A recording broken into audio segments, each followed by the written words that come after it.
오늘은 예수를 깊이 생각하라는 말씀의 제목을 가지고 함께 은혜를 나누고자 합니다.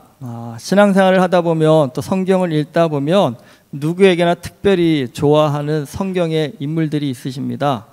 여러분은 성경에서도 다 좋으시겠지만 특별히 좋아하시는 성경의 인물이 누구이신가요? 저는 창세기의 요셉이 특별히 좋습니다. 그 이유는 요셉만큼 신앙과 생활의 균형을 이룬 인물도 드물기 때문입니다. 세상적으로 요셉은 높은 지위에 있었지만 그 지위에 마음 뺏기지 않고요. 그 지위를 통해서 만민의 생명을 구원하는 멋진 일을 해낸 그런 요셉이 저는 성경을 읽을 때마다 참 부러웠습니다. 그런데 여러분, 요셉뿐만 아니라 성경에는요, 세상에서 믿음의 삶을 멋지게 살아낸 인물들이 많습니다. 아브라함이 그랬고, 모세도 그랬고, 다니엘도 그랬고, 에스더도 그랬습니다. 그런데 이 수많은 믿음의 사람들이 갖는 공통점이 있습니다.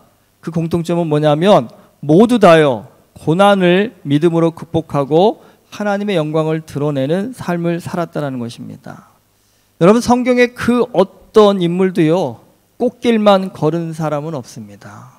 요즘 꽃길만 걸으라는 그런 얘기들 참 많이 하는데, 사실 인생이 꽃길만 걸으면 저는 그거 좋은 인생은 아니라는 생각이 듭니다. 여러분, 우리가 믿음으로 살기를 원한다면 피해갈 수 없는 것이 있습니다. 고난입니다. 그러니까 믿음으로 살기를 결단했다 한다면 고난을 피해가는 삶이 아니라 고난을 정면 돌파하겠다라는 마음부터 먹어야 합니다. 사실 믿음으로 산다라는 것, 그거 여러분 쉽고 편한 길이 아니라 사실 사서 고생하는 길입니다. 그런데 그 고생길은 하나님께서 부어주시는 특별한 축복이 있습니다. 여러분, 하나님의 축복을 받고 나서 보면 우리의 고난은 다 잊고도 남을 만큼 하나님의 놀라운 은혜가 있다는 것을 알게 됩니다. 많은 사람들이 하나님의 큰 축복을 받고 싶어 합니다. 하지만 우리가 그 축복을 받기 위해서는요, 우리가 감내해야 할 고난의 양이 있습니다. 그러니까 우리 각자에게 주신 그 고난의 양을 채울 때까지는 사실 우리는 믿음 때문에요, 세상에서 많은 것을 포기하기도 하고 손해보기도 해야 합니다. 그래서 이것 때문에 많은 분들이 신앙생활을 중도에 포기하기도 합니다. 여러분, 사실 오늘 주일 예배 이렇게 나와 앉아 계시지만 이 주일 예배를 지키는 것 때문에 사실 믿음의 사람들은 보이든 보이지 않든 얼마나 많은 것을 포기하며 사는지 모릅니다. 특별히 호주에 와서 어린 자녀를 키우다 보니까 주일 예배를 철저히 지키는 부모 밑에 있는 자녀들이 보는 큰 손해가 있습니다. 그게 뭘 것 같으세요? 대부분 친구들이 생일 파티를 언제 합니까? 주일날 하더라고요. 그래서 주일날 친구 생일 파티가 있으면 우리 아이들이 그 파티에 못 갑니다. 우리 예진이도 프라이머리 다닐 때 친구 생일 파티에 자기는 왜 못 가느냐는 질문을 굉장히 많이 했었습니다. 다른 애들은 한 주쯤 빠지고 가도 되는데 나는 왜 못 가냐고요. 근데 뭐 답은 뻔하죠. 너는 목사 딸이잖아.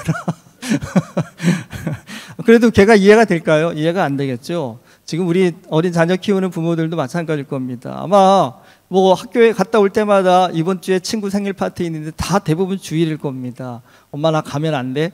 아마 그런 얘기들이 가정마다 굉장히 많이 일어날 겁니다. 비단 어린아이들의 이런 희생은 우리가 뭐 눈에 크게 보이진 않은 걸 수도 있겠지만 걔들은 인생에서 굉장히 큰 문제이죠. 근데 애들만 그런 것이 아니라 우리 어른들은 주일 예배를 지키는 것 때문에 비즈니스나 아니면 개인적인 휴식적인 측면에서 어쩌면 많은 희생을 치르고 계십니다. 그런데 문제는 교회에서는 그런 좀 사정을 감안하셔서 때때로는 주일 예배 안 오셔도 됩니다, 이렇게 말씀해 주면 얼마나 마음 편하게 부담 없이 좀 주일에 좀 편하게 쉬실 수 있겠습니까? 그런데 여러분, 어느 교회를 가도 때때로 교회 빠지셔도 됩니다 하시는 교회는 없을 겁니다. 주일 예배에 목숨 걸라고 얘기합니다. 주일 예배는 어떤 희생을 치르셔도 나오셔야 됩니다라고 교회들마다 주일 예배의 중요성을 아주 강조를 합니다. 그런데 주일 예배를 어느 정도 열심히 잘 지킨다 한다면 강조점이 여기서 끝나지 않습니다. 우리 생각엔 예배에 열심히 나오는 것만 해도 정말 충분히 할 만큼 하는 것 같은데, 그렇게 열심을 내게 되면 뭐라고 합니까? 거기에 더해서요, 헌금도 하셔야 되고 봉사도 하셔야 됩니다라고 해서 짐에 짐을 더합니다. 사실은요. 사실 여러분, 주일에 드리는 이 예배 그냥 앉았다 가는 것 같지만 여기에는 정말 많은 분들의 수고와 헌신이 담겨져 있습니다. 여러분, 하나님을 믿지 않는 사람의 눈에는 이것이 어떻게 보일까요? 야, 저 사람들은 왜 정말 사서 고생할까? 왜 돈 내고 고생할까? 이런 생각이 그들의 눈에는 당연히 비춰질 겁니다. 하지만 여러분, 세상 사람 믿지 않는 사람들이 그런 얘기를 할 때 이 예배의 감격과 기쁨을 아는 분들은 뭐라고 얘기하실까요? 그러한 어려움, 수고 이상으로 예배 가운데 받는 은혜가 있다, 기쁨이 있다, 감동이 있다라고 그렇게 대답하실 겁니다. 여러분, 저도 모태신앙으로 어머니 뱃속에서부터 주일 예배를 지켜왔습니다.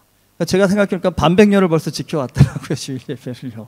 사실 어릴 적에 저희 아버님께서 너무 무서우셔가지고 제가 주일 예배를 빼먹는다라는 거는 정말 상상할 수도 없었습니다. 그래도 예진이는 엄마 아빠한테 컴플레인이라도 했었지만 저희는 아버지한테 컴플레인할 생각을 정말 눈꼽만큼도 해보지 못했습니다. 주일에 뭐가 있어서 교회 빠지면 안 돼요, 이런 얘기 자체를 하면 나는 맞아 죽을 거야 생각하고 아예 입 밖에도 내지 않고 내가 포기해야지 하고 그렇게 생각을 하고 살았습니다. 제 평생에 주일 예배를 빼먹은 날이 몇 번 있을까 꼽아봤더니 아마 2번인가 3번 정도입니다. 근데 이게 언제냐면 군대에서 훈련 나가가지고 교회를 못 가는 그날을 빼고는 제가 정말 주일 예배를 빼먹은 날이 거의 없었습니다.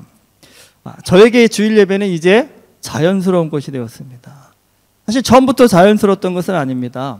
저도 우리 한참 놀라인 청년의 때에는요, 주일 예배를 지키는 게 힘든 유혹들이 꽤 많았습니다.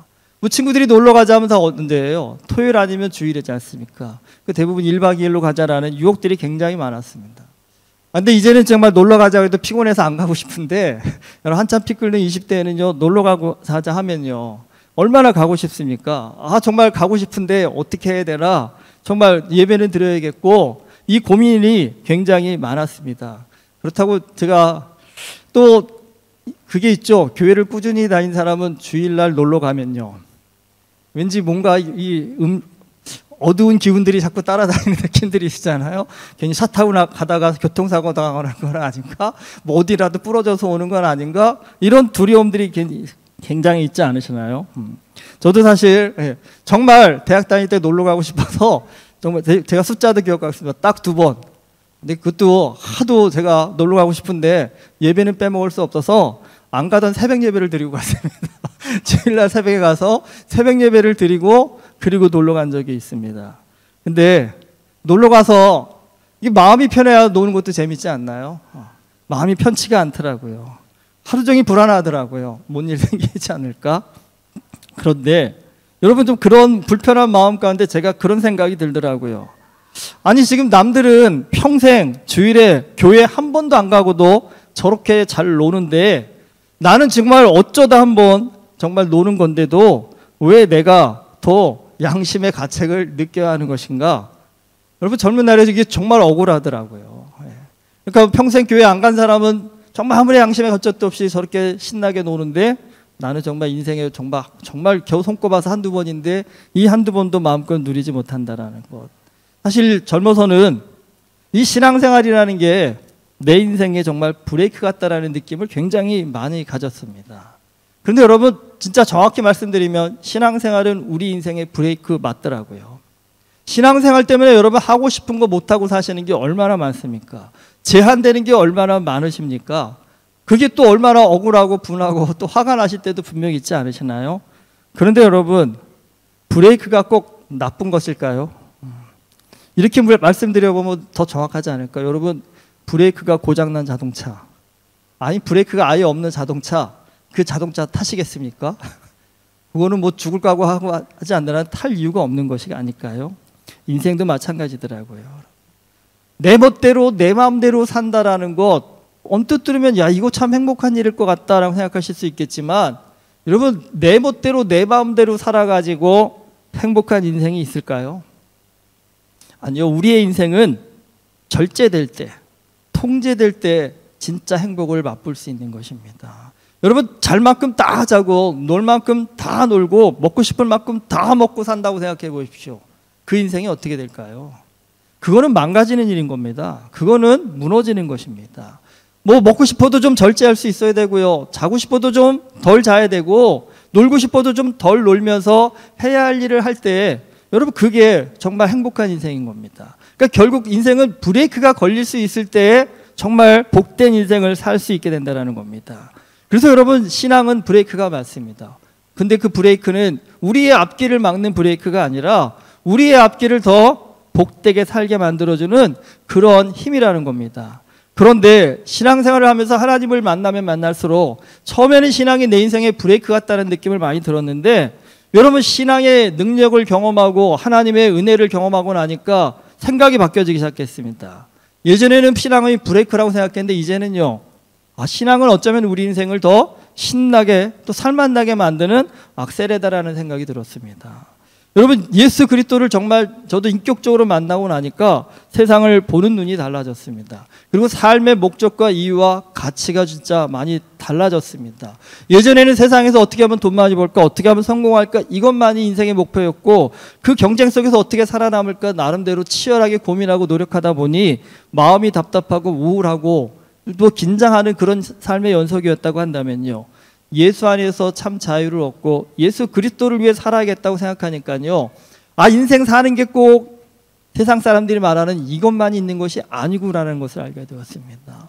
여러분 생각보다 예수 믿으면 세상에서 손해는 많이 봐야 되지만 세상 사람들이 발견하지 못하는 하나님 나라의 원대하심, 크심, 그곳에서 우리가 인생을 정말 기쁘게 살아가는 삶의 방향이 정말 더 많이 열려져 있다는 것을 아실 겁니다, 여러분.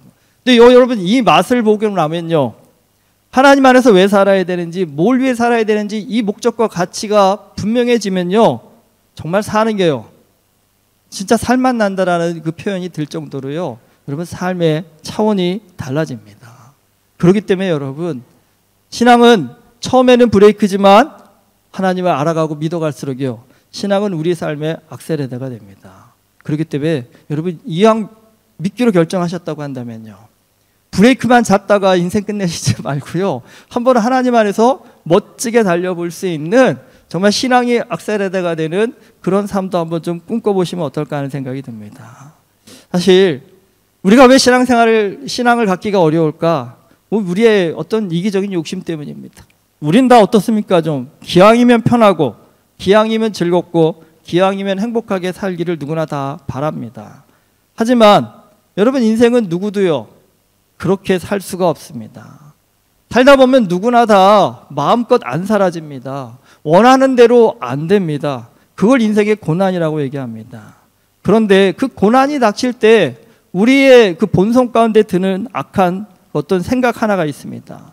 고난이 닥칠 때 많은 사람들이 자연스럽게 흘러나오는 그 감정이 뭐냐면요, 왜 나만 이런 고난을 겪어야 되느냐라고 억울하고 분통이 터지는 겁니다. 그러니까 누구나 다 고난을 겪으면 나만 힘들고 나만 어려운 것 같고 나만 유독 더 큰 고난을 겪고 있는 것 같은 그런 착각을 하게 됩니다. 하지만 여러분 분명합니다. 이 세상에 나만 겪는 고난은 없습니다. 그리고 이 세상에 나만 유독 어려움을 겪고 있는 것 아닙니다. 그런데 왜 자꾸 나만 어렵고 나만 고난 받는 것 같이 느껴질까요? 여러분 그 이유 간단하더라고요. 내가요 다른 사람에 대해서 깊은 애정과 관심이 없어서 나만을 위해 살기 때문에 다른 사람의 고난이 내 눈에 안 들어오고요, 나의 고난만 눈에 들어오기 때문에 나만 겪는 고난처럼 보이고 나만 크게 겪는 고난처럼 보인다라는 겁니다. 여러분 다른 사람의 삶에 좀 애정을 가지시고 한번 관심 있게 들여다보십시오. 분명히 이 세상에 아무 걱정 없이 살고 있는 분 정말 단 한 분도 없으십니다. 목회를 하면서 여러분과 대화를 나누다 보니까 세상에 근심 걱정 없는 분 다 없더라고요. 어느 집이든 가보면 다 근심거리가 있고 걱정거리가 있습니다.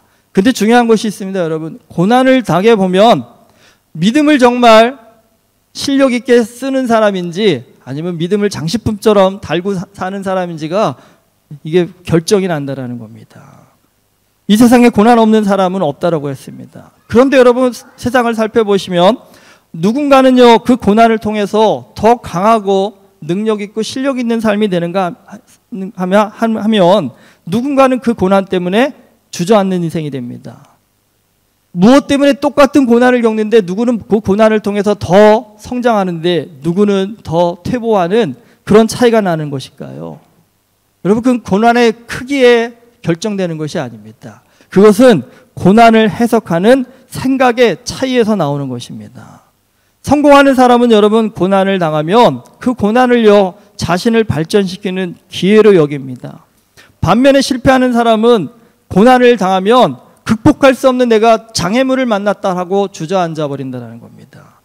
여러분, 똑같은 고난을 만났을 때 누군가는 이게 기회다라고 생각하고 누군가는 장애물이다 생각한다면 여러분, 이 관점의 차이가요 그 인생의 성공과 실패를 결정한다는 겁니다. 생각의 차이가 인생의 차이를 만듭니다. 유대인 하면 전 세계에서 가장 똑똑한 사람들로 누구나 인정하고 있습니다. 유대인들은 정말 적은 숫자이지만 세계를 움직이는 큰 힘을 갖고 있습니다. 여러분, 유대인들은 어떻게 그런 적은 숫자로도 세계를 움직이는 강한 힘을 가질 수 있었을까요? 여러분, 그 답은 그들의 역사에 있습니다. 유대인들의 역사 가운데 정말 무수한 고난을 겪었다는 사실 다 아실 겁니다. 아브라함 이후 시작된 유대인들의 역사는 우리가 성경만 보더라도 정말 무수한 고난을 겪습니다. 그런데 그 엄청난 고난 속에서도 그들은 꿋꿋이 살아남습니다. 단순히 살아남는 정도가 아니라 세상을 움직이는 힘 있는 사람들이 됩니다. 이유는요, 그들은 고난을 통해서요 하나님의 뜻을 알아가기 위해서 더 매달렸다는 겁니다. 왜 우리만 고난을 주십니까? 라고 그런 원망과 불평도 했지만 결국 그들은요 우리의 이 고난에 담긴 하나님의 뜻이 무엇일까? 그러니까 그들은 고난 앞에서 주저앉아 울기만 한 것이 아니라 이 말씀을 통해서요 하나님의 뜻을 알아가고자 더 노력했습니다. 유대인들은 고난을 깊이 묵상하는 사람들이었습니다. 고난을 깊이 묵상하여서 고난에 담긴 하나님의 마음, 뜻을 알고자 힘썼다는 겁니다. 생각해 보십시오, 여러분. 고난 앞에서 남 원망하고 불평하고 주저앉아 울기만 하는 사람과 이 고난에 담긴 하나님의 깊은 뜻이 무엇일까를 기도하며 여러분 답을 찾고자 구하고 간구하는 그 사람, 그 민족, 그들은 분명히요 그 고난을 통해서 더 크게 발전할 것입니다. 여러분, 기독교는 말씀의 종교라고 합니다. 세상 모든 종교에는 각자의 신앙의 핵심을 담은 그 경전이 다 있습니다. 하지만 기독교만큼요 이 경전인 성경을 중요시하고 또 열심히 가르치는 종교는 없습니다. 기독교는 모든 신앙의 답이 성경 안에 있다라고 강조합니다. 유대인들은 그래서요 자녀가 태어나면서 성경을 가르칩니다. 근데 여러분, 성경을 알려면 먼저 글을 배워야 합니다. 그러니까 오늘 우리는 이 글을 읽고 배운다라는 것이 당연한 것처럼 여겨지지만 여러분, 실제로 이렇게 모든 사람들이 글을 읽고 책을 읽을 정도의 이런 정도의 실력을 갖게 된 것은요 불과 300년도 안 되는 그런 역사를 갖고 있습니다. 그러니까 여러분, 그 이전에는요 한 나라 안에 글을 읽을 줄 아는 사람과 글을 못 읽는 사람의 비율이 정말 10대 9, 20대 8, 2대 8 정도 된 정도로 대부분의 사람들이 문맹이었습니다. 그런데 유대인들은요 나면서부터 성경을 읽고 가르쳐야 하기 때문에 그들은 어려서부터 글을 아는 자가 되었습니다. 그렇기 때문에 사실은 여러분 그게 그들의 큰 힘이었습니다. 포로로 끌려가면 육체적인 노동만 필요한 것이 아니라 그래도 머리 쓰는 사람들이 필요했습니다. 계산할 줄 아는 사람들이 필요했는데 여러분, 그 문맹률이 높은 시대 속에서도 유대인들은 글을 알고 숫자를 알았기 때문에 남들보다 더 그래도 좀 머리 쓰는 그런 일을 할 수 있는 그런 실력을 갖추게 되었다는 겁니다. 그러니까 성경을 배우는 것만으로도 그들은 굉장히 큰 이익을 얻은 것입니다. 그런데 중요한 것이 있습니다, 여러분. 글만 안다고 되는 것이 아닙니다. 사실 오늘 우리가 글을 몰라서 성경을 못 읽는 분은 없으시잖아요. 근데 여러분, 성경이라는 책을 읽어보시면 이게 단순히 글자만 안다고 이해가 되고 깨달아지는 것이 아닙니다. 사실 저도 어릴 적부터 교회를 다니면서 무수히 성경을 읽었지만 사실 성경을 읽고 나서도요 그게 무슨 말인지 이해가 되기 시작한 게 정말 한참 후였습니다. 오늘 말씀도 한번 보십시오. 다시 한번요. 그러므로 함께 하늘의 부르심을 받은 거룩한 형제들아, 우리가 믿는 도리의 사도이시며 대제사장이신 예수를 깊이 생각하라. 우리 청년들 가운데도 이거 못 읽는 사람은 없습니다. 한글 다 아니까요. 근데 한번 여러분 오늘 예배 마치고 우리 여기 청년들 한번 붙잡고 물어보십시오. 너 이거 무슨 말인지 이해가 되지? 아마 이해가 안 되는 친구들이 훨씬 더 많을 겁니다. 여러분 왜 글을 읽었는데도 이해가 안 될까요? 성경은요 단순한 글이 아니라 하나님의 뜻을 담고 있기 때문입니다. 그 뜻을 알려면요 우리가 영적으로 깨어야 합니다. 근데 영적으로 깬다라는 것은 하나님의 뜻, 깊은 뜻을 조금 더 알아가게 되었다라는 것입니다. 그러니까 우리의 인생에 담긴 하나님의 뜻을 조금 더 알아갑니다. 여러분 그렇다면 그 사람은 인생을요 바라보는 시각이 바뀔 수밖에 없습니다. 여러분 믿음이 없을 때 우리는 조금만 힘들어도 어떻습니까? 왜 나만 힘들어야 하는데 라며 온갖 짜증을 냅니다. 하지만 여러분 믿음을 갖게 된 사람은 힘든 일을 당할 때 어떻게 생각을 합니까? 왜 힘들까? 하나님은 이 힘듦을 통해서 내가 무엇을 배우고 깨닫기를 원하실까? 여러분 이런 깊은 영적 고민을 하게 됩니다. 힘든 일을 당했을 때 여러분 짜증만 내는 사람과 그 힘든 일을 통해서 하나님의 마음을 더 알아가고자 하는 사람, 그 인생이 크게 차이가 날 수밖에 없습니다. 여러분 지식은요 많이 아는 것이라고 합니다. 그럼 지혜는요? 지혜는 깊이 아는 것이라고 합니다. 성경을 많이 읽는 것, 여러분 그것도 굉장히 중요한 일입니다. 그러니까 될 수 있는 대로 많이 읽으십시오. 그런데 여러분 성경을 많이 읽는 것보다 더 중요한 것이 있습니다. 성경을 깊이 묵상하는 것입니다.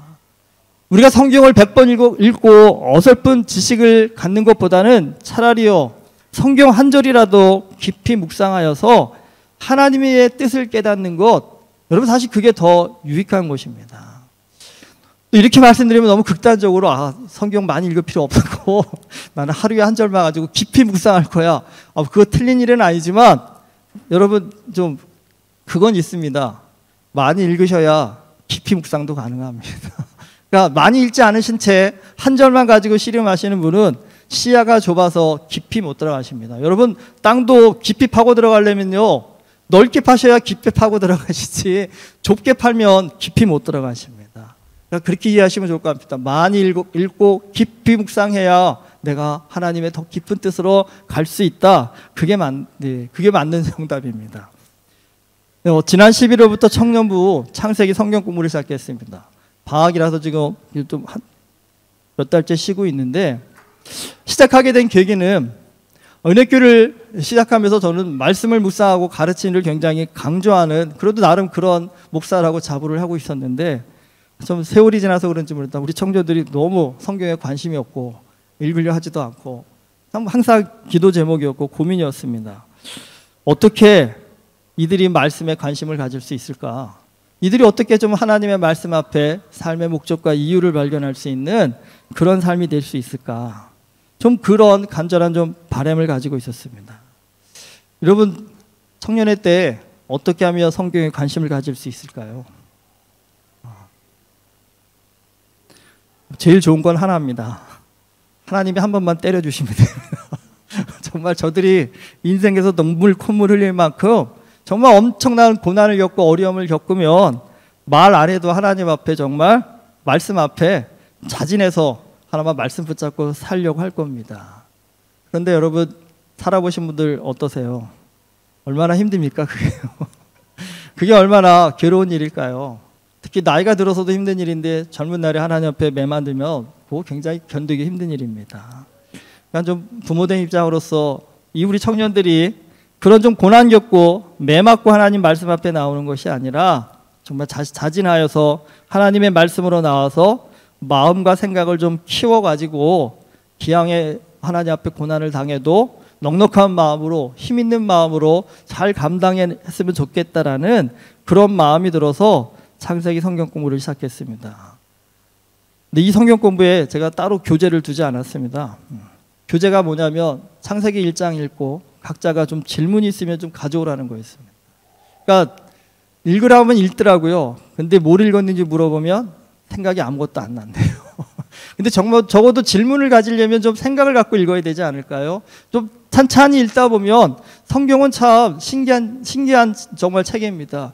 찬찬히 읽고 관심을 갖고 읽으시면요, 여러분 정말 질문이 튀어나오는 그게 성경입니다, 여러분. 성경을 읽는데 질문이 없다? 그 성경을 제대로 안 읽고 계신 겁니다. 여러분 진짜 성경을 하나님의 마음을 담아서 읽으시면요, 질문이 안 나올 수가 없습니다. 그러니까 그 질문을 가지고 좀 같이 고민하는 것입니다. 그러니까 누가 같이 성경을 읽었는데 누군가는 어떤 질문을 가졌는지, 나는 어떤 질문을 가졌는지, 그거를 좀 소그룹화해서 서로 교제하고 나눌 수 있는 그런 시간을 가지려고 했습니다. 근데 사실 이걸 하다 보니까 전교인 이거 좀 같이 했으면 좋겠다라는 좀 건의가 있었습니다. 굉장히 좋은 질문들이 많아서 저도 이거 목장별로 좀 같이 나누면 참 좋겠다는 생각이 들었습니다. 그래서 제가 다음 주부터는 좀 창세기를 설교하려고 합니다. 그러니까 다음 주에는 청년부 모임 가운데 나왔던 질문들을 중심으로 좀 설교를 하려고 합니다. 그리고 좀 매월 첫째 주일과 셋째 주일에는 좀 식사하시면서 목장몰로 좀 이런 질문들을 함께 나누면서 교제하는 시간을 가지면 어떨까 하는 마음을 갖게 되었습니다. 그러니까 질문에 나온 굉장히 많은 1장만 해도 질문이 수십 가지가 나왔는데 그중에 몇 가지 소개해드리면, 하나님이 자기 형상대로 사람을 창조하시되 남자와 여자로 나누어 창조하셨는데 그러면 하나님은 남자입니까 여자입니까? 아주 간단한 질문 같지만 답은 간단하시죠. 하나님은 남자도 아니고 여자도 아니야. 그러실 수도 있겠지만 좀 더 깊이 생각해 보시면 여기도 좀 생각해 보실 게 많습니다. 또 아주 심오한 질문도 있습니다. 태초에 하나님이 천지를 창조하셨다고 하는데 그럼 태초 이전에 하나님은 우리가 알 수 있을까요?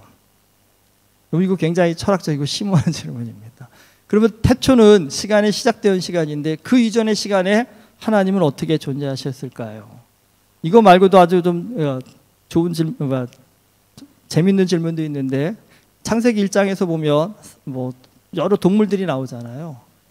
그러면 사자는 그때 뭐 먹고 살았습니까? 라는 질문도 있더라고요. 답해 주실 수 있겠습니까, 여러분?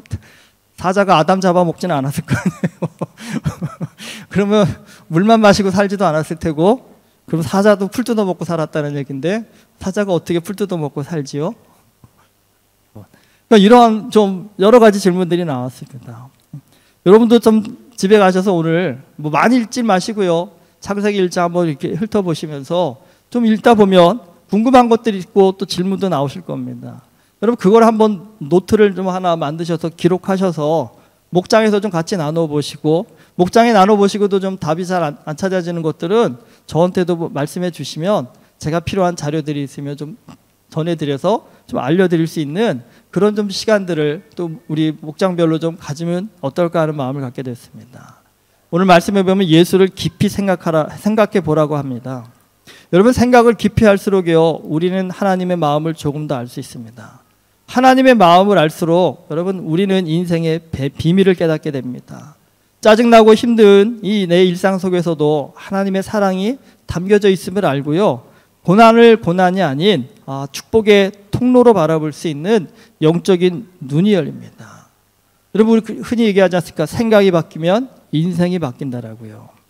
여러분 우리의 깊은 생각 안에는요, 영적인 깨달음이 담겨져 있습니다. 그러니까 우리가 깊이 생각할수록 우리는 인생에서 정말 놀라운 비밀을 알게 된답니다. 근데 우리가 깊이 생각할 수 있는 여러분 유일한 방법은요, 말씀에 대한 깊은 묵상뿐입니다. 성경을 그냥 읽기만 하는 것이 아니라 그 말씀을 가지고 여러분 이 말씀에 담긴 하나님의 뜻, 하나님의 마음 무엇입니까? 라고 여러분 기도하면서 알려주십시오라며 깊이 묵상하시면요, 깊은 생각의 사람이 될 수 있습니다. 여러분 깊은 생각의 사람이 될 수 있으면 우리 인생을 하나님의 눈으로 바라볼 수 있는 신령한 영적인 비밀을 갖게 된다는 겁니다. 여러분 이 신령한 비밀을 갖는다는 것이 우리 인생에 얼마나 큰 능력이고 기쁨이고 은혜이고 힘인지는 경험해 보신 분만 알 수 있을 것입니다. 여러분 정말 그 사람은 세상 그 어떤 것으로도 흔들 수 없는 아주 능력 있는 하나님의 사람이 되십니다. 여러분 하나님의 말씀 앞에 한 걸음 더 깊이 좀 나아가서 말씀을 통해서 깊은 생각을 할 수 있는 영적인 사람이 되실 수 있기를 주님의 이름으로 축복합니다. 여러분 그것이 우리의 인생을 더 아름답고 능력 있게 만들어주는 최고의 축복인 줄 믿습니다. 여러분 좀 힘드실 수도 있고 시간이 부족할 수도 있겠지만 그래도 이번 기회에 한번 더 하나님 앞에 한 발짝 더 나아가 있습니다라는 결단을 가지시고 이번 기회를 통해서 은혜교회 안에 말씀 묵상을 통해서 하나님의 신령한 은혜의 비밀을 깨달아 알 수 있는 놀라운 영적인 변화들이 있기를 주님의 이름으로 축원합니다. 기도하시겠습니다. 좋으신 아버지 하나님, 우리를 이 땅 가운데 보내실 때 홀로 보내시지 않고 하나님의 말씀을 함께 보내주셨습니다. 그 말씀 가운데 삶의 비밀과 능력이 있다라고 또한 알려주셨습니다. 아버지 하나님, 우리 인생의 참된 비밀이요 판된 능력이요 은혜인 말씀 앞에 한 걸음 더 나아갈 수 있는 우리 모두 되게 하여 주시옵시고, 특별히 목장 가운데 말씀을 가지고 함께 나누고 기도할 때 하나님 성령 안에서의 놀라운 깨달음을 갖는 역사가 일어나게 하여 주시옵시사 은혜교회 모든 성도들의 삶이 예수 그리스도 안에서 하나님의 말씀 안에서 더 풍성해지고 더 능력 있고 더 아름다운 삶이 되어질 수 있도록 주여 은혜를 허락하여 주시옵소서. 예수 그리스도의 이름으로 기도드립니다. 아멘.